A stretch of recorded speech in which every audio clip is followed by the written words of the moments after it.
Bah oui les gars, Olivier Giroud a marqué un but. C'est n'importe quoi. Bonjour, bonsoir, j'espère que vous allez bien, vous êtes sur Coup de Sifflet, vidéo réaction concernant le match du soir entre la France et les Pays-Bas, victoire 2-1 des Bleus. Oh, ça fait du bien, ça soulage, hein, parce que le scénario a été un peu difficile, on mène 1-0, on aurait dû mener 2-0, 3-0, puis finalement on se fait rejoindre un partout, les mecs passent pas loin d'être menés 2-1, et puis finalement on mène 2-1, on gagne 2-1 avec Giroud. Ah, c'est un beau scénario dans un stade de France plein à craquer, les 2 étoiles, enfin, quel kiff, c'était magnifique. Sur le plan Ligue des Nations, compétition, parce que oui, on joue une compétition en ce moment, c'est la Ligue des Nations, alors oui, ça n'est pas passionnant, mais c'est important quand même, hein, c'est une compétition, il y a une coupe à la clé, pourquoi pas aller gagner la première Ligue des Nations, ce serait quand même bien stylé. Donc voilà, l'équipe de France est imposée 2-1, est à 4 points maintenant dans son groupe, sur 6, c'est pas mauvais, en ayant fait un match nul en Allemagne, donc c'est vraiment bon, c'est positif. L'équipe de France est bien partie pour être première de sa poule, et l'équipe de France est donc imposée ce soir, en faisant demi-temps. Alors jusque-là, rien de sensationnel, puisque effectivement dans le football, il y a toujours demi-temps, c'est pas un truc sur lequel ils ont encore bossé, hein, la FIFA, alors ils font pas mal de bêtises, mais là, pour l'instant, les demi-temps, ils sont d'accord. Ils trouvent ça plutôt pas mal d'avoir 45 puis 45, ils aiment bien. Bon bref, l'équipe de France est donc imposée avec une première mi-temps d'abord de très grande qualité, moi j'ai kiffé. J'ai kiffé, et je l'avoue, ça fait pas bien de dire qu'une équipe de Deschamps peut bien jouer au foot, mais elle a bien joué au foot cette équipe de France. C'était du jeu à la Deschamps, ça passait par les côtés, c'était vertical, un Griezmann qui se balade où il veut et qui a une qualité technique tellement exceptionnelle que c'est toujours incroyable, même s'il a fait des petites erreurs. Encore, tu sens pas encore que le mec est à 200% physiquement, mais c'est un joueur de dingue. Pogba pareil, Kanté, tous, à part Pavard où j'ai des doutes, mais bon, frappe de bâtard, donc tu peux rien, il a la carte, hein, il a la carte avec sa frappe de bâtard, il a la carte. Donc Pavard, ok, bon très bien, l'équipe de France a bien joué, mais ne mène qu'1-0. Et c'est un peu le problème de cette première mi-temps, c'est qu'on est bien, on est bon, mais ce qui fait habituellement notre force, l'efficacité, on l'avait pas. Et en deuxième mi-temps, et ben on a failli payer cher parce qu'on est revenu à nos bases, on a laissé le ballon aux Hollandais, qui m'ont plu. Franchement, les Hollandais m'ont plu. Ils ont plutôt pas mal joué au foot. C'est une équipe qui est quand même meilleure que celle qu'on a eu la chance d'affronter il y a un an, où c'était quand même franchement la fin. On avait quand même Van Persie devant nous il y a un an. C'était plus un papy avec sa canne que Robin Van Persie en fait il y a un an. Donc c'était compliqué pour lui. C'était compliqué pour les Pays-Bas. Là ce soir c'était plus difficile. Ils sont revenus, mais on a eu la force de marquer ce but-là. On a su être efficace en deuxième mi-temps. Et on a donc gagné ce match-là, qui est évidemment important. Victoire des Bleus, c'est important, on les retrouvera dans un mois. Juste avant de vous quitter, juste avant de vous dire au revoir, tel Valéry Giscard d'Estaing, je ne sais pas pourquoi je pense à lui, on s'en fout de Valéry Giscard d'Estaing, beaucoup de respect, ancien monsieur le président, mais là non. Hein, c'est pas le moment.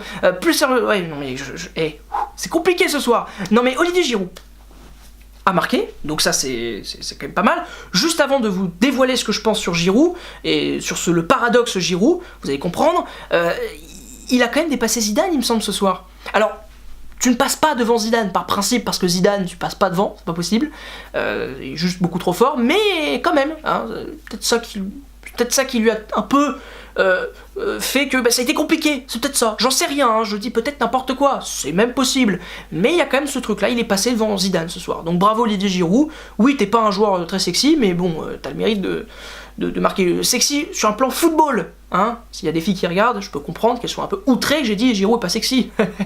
Ah oui, parce que hein, il est pas le dernier, hein. Bon, c'est un scandale cette vidéo, c'est vraiment un scandale. Bon, plus sérieusement, Giroud et le paradoxe Giroud, il fait une Coupe du Monde de très bonne qualité, mais où il a pas marqué, alors qu'il a été décisif, hein. Contre l'Australie il est décisif, le Pérou il est décisif, l'Argentine il est décisif, l'Uruguay par le combat de dingue, de titan qu'il a livré avec Godin et Jiménez, il est décisif, face à la Belgique il a pas été décisif, mais il s'est créé des occasions, et on le sait, le plus important pour un attaquant, c'est pas de marquer, c'est de se créer des occasions, parce que quand un attaquant s'en crée pas d'occasion, c'est qu'il y a un vrai problème, et qu'il est pas en lien avec ses coéquipiers. Mitroglou par exemple, il y avait un vrai problème, parce qu'à un moment donné à Marseille, il n'avait pas une occasion. Là, contre Monaco, il en a loupé plein, mais au moins il avait plein d'occasions, et d'ailleurs c'est son meilleur match à Marseille. Donc voilà, Cavani par exemple, on l'a beaucoup critiqué pour son inefficacité, un peu, voilà, il buguait comme moi à l'instant, mais au moins il avait des opportunités, au moins il se crée des trucs, d'ailleurs des occasions qu'il est quasiment le seul à pouvoir se créer tellement il est fort, mais ça c'est un autre débat. Et contre la Croatie, bon il a beaucoup souffert comme tout le monde, donc on peut pas vraiment juger Giroud sur ce match-là, il a beaucoup souffert, il a été dans le combat tout le temps pareil, mais Giroud aurait mérité de marquer un but en Coupe du Monde. Là, Giroud fait un match pourri, ce soir il fait un match pourri, il est vraiment en retard, il rate des trucs, mais c'est fou, mais il a marqué un but magnifique qui permet à l'équipe de France de s'imposer. Je préfère personnellement moi le Giroud qui marque pas un but mais qui nous permet de gagner une Coupe du Monde plutôt que ce Giroud là. Maintenant voilà, Giroud a marqué, c'est super, bravo.